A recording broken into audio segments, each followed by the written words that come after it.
Every day at exactly 2:30 p.m., the dog walked onto the road and cried. Not from the side, not from a corner, from the center of the road, right between lanes of speeding traffic. A crude shelter stood where no shelter should exist. Metal sheets, wood, broken signs, cement chunks.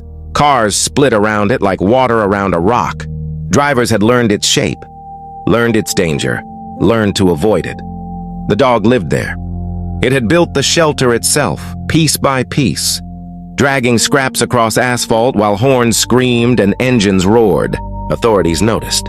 They always said they'd remove it. They never did. At 2:30 p.m., the dog emerged from the shelter, walked a few steps forward, sat on the yellow line and cried.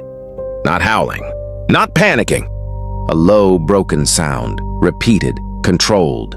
Traffic slowed instinctively. Drivers didn't ask why anymore. They just avoided the dog. This happened every day. Rain, heat, holidays. The crying never changed. Until government attention was finally drawn. Officials arrived with orders to clear the obstruction. What stopped them wasn't the dog.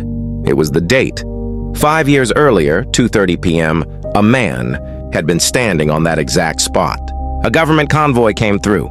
No siren, no stop. The man was hit and thrown into the road. He died before help arrived. The convoy never slowed. The driver was protected. The official inside used influence. The case vanished.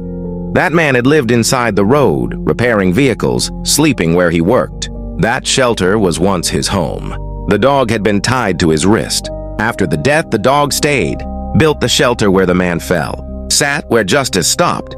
And every day at 2:30, the dog cried. Not for food, not for attention, but at the exact minute its owner lost everything. The investigation reopened. Witnesses spoke. Records resurfaced. The convoy was traced. Justice came late, but it came. The official was charged. On the day the verdict was announced, traffic cameras recorded something strange. At 2:30 p.m., the dog stepped out, sat, did not cry. It stood, walked back into the shelter at the center of the road, curled up and never came out again. The shelter was removed weeks later. The road is clear now, but drivers still slow down there, even without knowing why. If this story touched you, don't just watch and walk away like others did. Subscribe, like, share, and comment.